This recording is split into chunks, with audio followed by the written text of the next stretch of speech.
ndani ya pitch pale. Peter kwa mara ya kwanza pale kaishaingia kambani. Penalty pale kaingia kambani. Lakini kulikuwa na wachezaji wengine wapi ambao wamekuja kwenye kikosi. Bila shaka mechi pia ulifuatilia. Umewaonaje wachezaji wapi ambao tulikuwa tunawazungumza kwenye microphone, huyo katoka huku, huyo atakuwa hivi. Kuna kitu umeona wanacho ambacho watakiad moja kwa moja kwa asilimia kubwa kwenye kikosi cha Young African? No, mimi huwa si pay sana attention kwenye mechi za kirafiki. Nimeangalia mechi lakini ilikuwa naangalia passively. Unajua kuna ukiwa unaangalia mpira unaweza kaangalia mpira kwa njia mbili. Ndio. Kama ambavyo kwenye kusoma kuna wakati unasoma una scan tu, kuna wakati una skim. Sasa mimi I was watching passively kwa sababu unajua ni mechi ya kirafiki. Ndiyo. Mimi nasubiri mechi za kiushindani.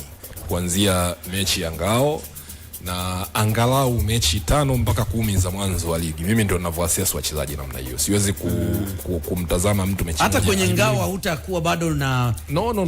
Ngao is a competitive match.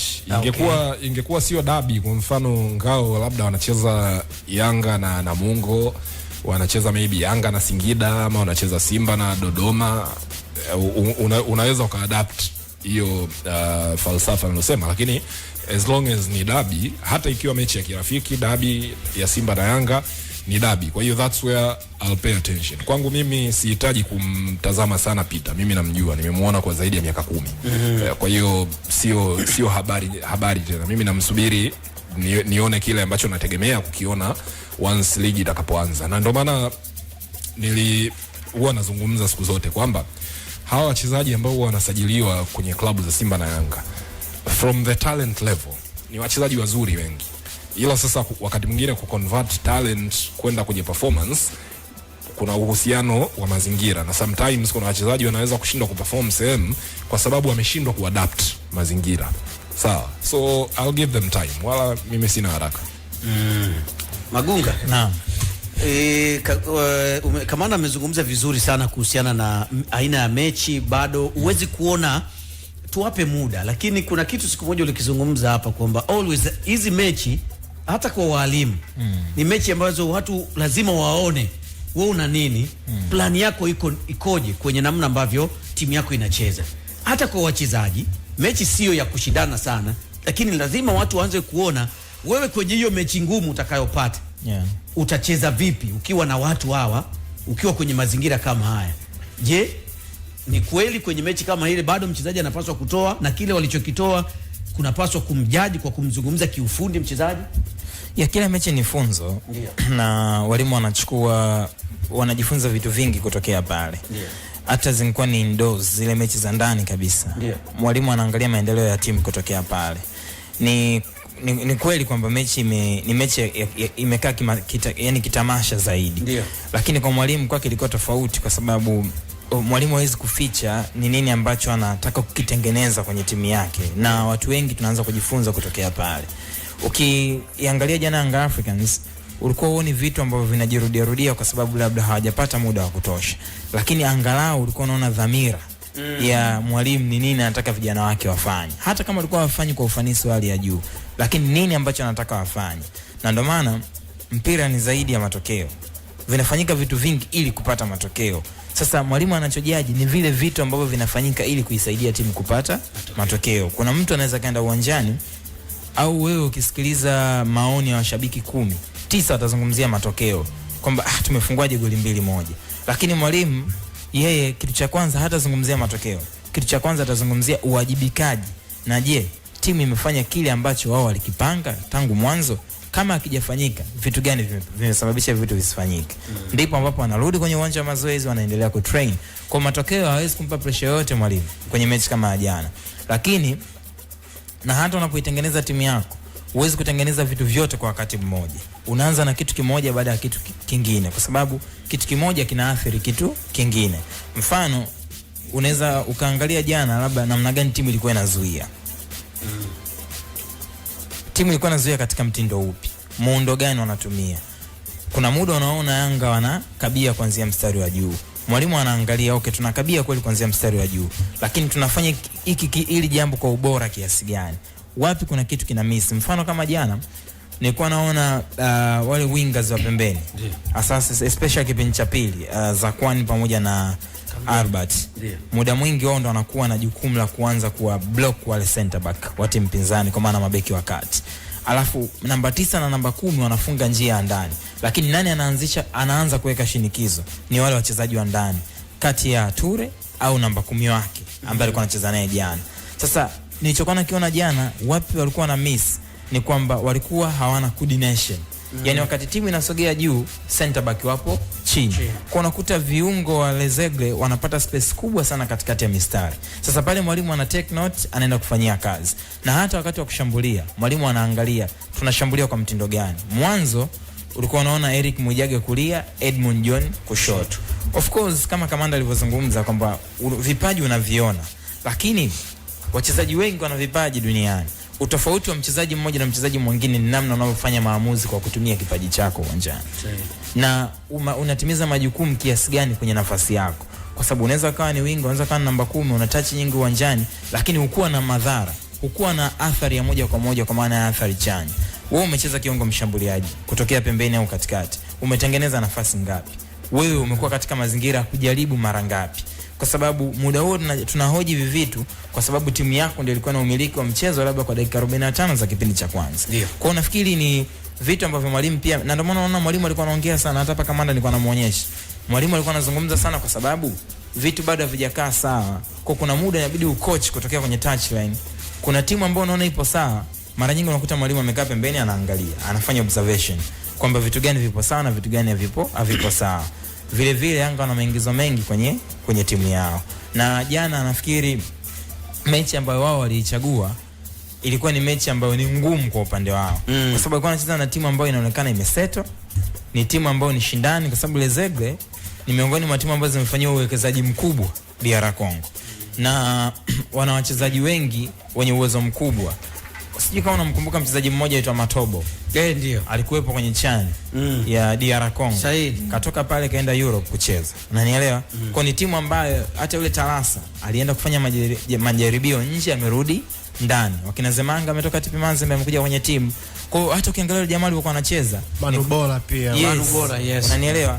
Ni kwa sababu wanakuonyesha sisi tuna maelewano. Kwa jana zilikuwa ni timu mbili tofauti. Timu moja ambayo tayari ina maelewano imeseto, na timu nyingine ambayo inatafuta maelewano. Kwa automatically matokeo ya jana yalikuwa fair kutokana na maendeleo ya timu zote mbili kwa wakati mmoja. Asante sana kwa uchambuzi mzuri Hans.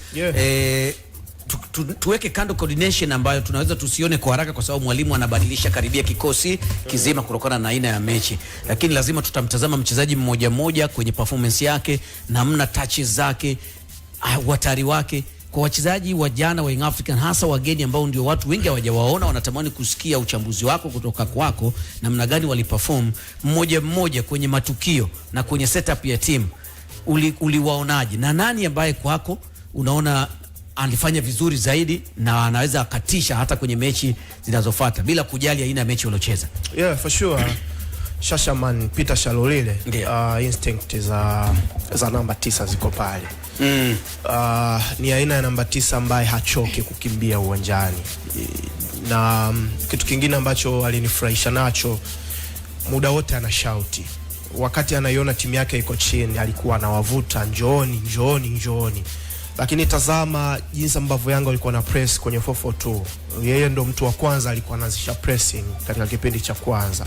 Na ni aina namba 9 pamoja na umri wake miaka 32, lakini bado anaonekana ana energy ya kutosha.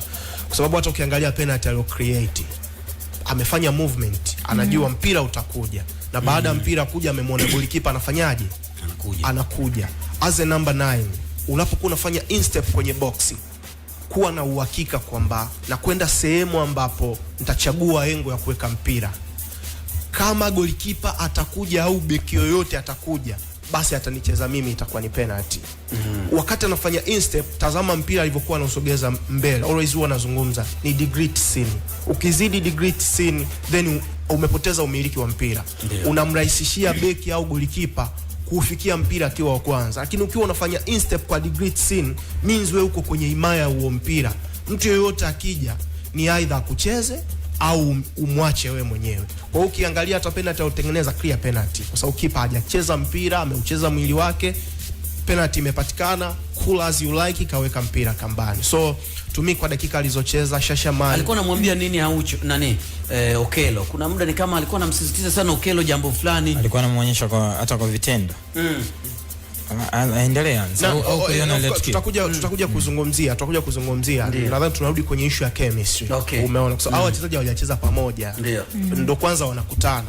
Shashaman ana movement zake. Kwa mimi kama ni namba 9 nafanya movement, nahitaji mpira kwa wakati. So ina depend nani anacheza nyuma yangu. Kama ni Okello, kama ni Mwijage, je, anaweka mpira kwa wakati?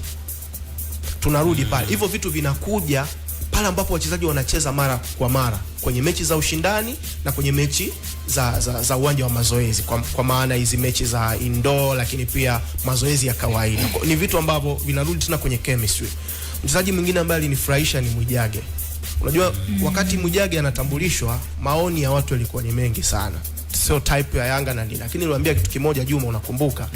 Mwijage ana kitu cha tofauti ambacho kina motivate yeye kucheza vizuri. Mwijage ametoka life gumu sana, familia yote inamtazama yeye, mpira ndo tegemezi lake yeye. Hahitaji Mang'omba Mngiti kumkumbusha kwamba wewe ni mchezaji wa Yanga. Life alilotoka linamkumbusha anatakiwa kufanya nini. I think jana amenimpress sana. Movement zake, technically alikuwa na confidence, jinsi ambavyo alikuwa anafika kwenye zone ya 17, ana link up na wachezaji wenzake, alinifurahisha kweli. Na unadhani atakuwa na muendelezo wa kile alichokionyesha jana? Yeah, for sure. Unajua Mwijage hajaja na ndege. Hajaja na ndege kama Tule, kama Zakwane. Unajua mategemeo ni makubwa sana kwa hao mapro. Lakini easily unaweza ukashangaa Mwijage anaingia kwenye first 11 ya Yanga. Kwa sababu mimi kama ni kocha, ninaangalia mchezaji gani ambaye ameperform kwenye uwanja wa mazoezi. Siwezi kuangalia jina kwamba wewe ni Shalulile kwa sababu umecheza Mamelodi, basi nitakupanga kama haufanyi vizuri kwenye uwanja wa mazoezi. Hapana, nitaangalia mchezaji gani ambaye yuko tayari. Ndio hapo unashangaa Mwijage yuko pale. Kwa mfano miaka yote huwa Yanga wanasajili viungo, lakini Maxim pia Nzengeli kwenye kikosi cha kwanza yuko pale. Mudathiri yuko pale. Unajiuliza kwa nini? Kwenye uwanja wa mazoezi wanajua kuchukua pointi zao za kuwafanya wacheze kila mechi. Kwa hiyo kwa Mwijage tayari yeye ni mchezaji wa Yanga. Akiperform vizuri kwenye mechi za ushindani na uwanja wa mazoezi atapata nafasi. Mchezaji mwingine aliyeniimpress sana kipindi cha kwanza alikuwa ni fullback wa kushoto ule bwana mdogo Saleh. I think ana talent kubwa sana na amenionyesha kwamba anaweza kucheza kama fullback wa kisasa. Ni haache kumpa nafasi kwenye hata timu za vijana huko. Kama ametoka under 20. Yani maana yangu ni nini? Ni kwamba kama watakuwa nampandisha anakuja kwenye baadhi ya mechi za wakubwa, na zile mechi ambazo atakuwa haji kwenye mechi za wakubwa, aendelee kupata game time kwenye yani atrain na vijana, atrain na timu kubwa, kwa sababu ya kupata uzoefu na ile competition. Lakini kama kuna muda atahitajika kwenda kuwasaidia vijana wenzio, waruhusu ile jambo litokee. Kwa sababu pamoja na umri wake mdogo, lakini anaonekana yuko matured enough kwenye kudefend bado kidogo. Yeah, na nilikuwa naelekea huko kwenye physicality pia. Nilikuwa naelekea huko. Ndio. Lakini confidence aliyokuwa nayo. Unajua ni mechi ya tamasha, ndo watu wanakuamini, mechi ya ushindani. Unaonesha confidence ya namna ile. I think niliona energy aliyokuwa nayo up and down. Unajua hamna eneo gumu la kucheza kama eneo la fullback. Kwa sababu fullback muda wote unatakiwa kupanda na kushuka. Japo kwenye wachezaji wengi ambao huwa wanaishia kucheza fullback historically ni kwa sababu wameshindwa kucheza sehemu nyingine, kwa hiyo wanapelekwa kucheza fullback. Mara nyingi huwa iko hivyo. Hiyo ndio option ya mwisho sasa. Of course nafasi zote uwanjani ni ngumu kulingana na changamoto unayokwenda kuipata, kwa sababu wewe Juma kama umezoea kukutana na mabeki substandard, utaona nafasi ya ushambuliaji ni rahisi. Siku kukutana na beki wa maana kweli kweli, anaweza akakufanya uchukie, yani ujiulize bwana, hivi mimi ni mshambuliaji kweli? Na jana kuna nyakati kama mbili nadhani Bola alimchukua sana, kadondoka pale. Umeona, nilimwona. Lakini unajua bado ni mdogo. Na kwa nini fullback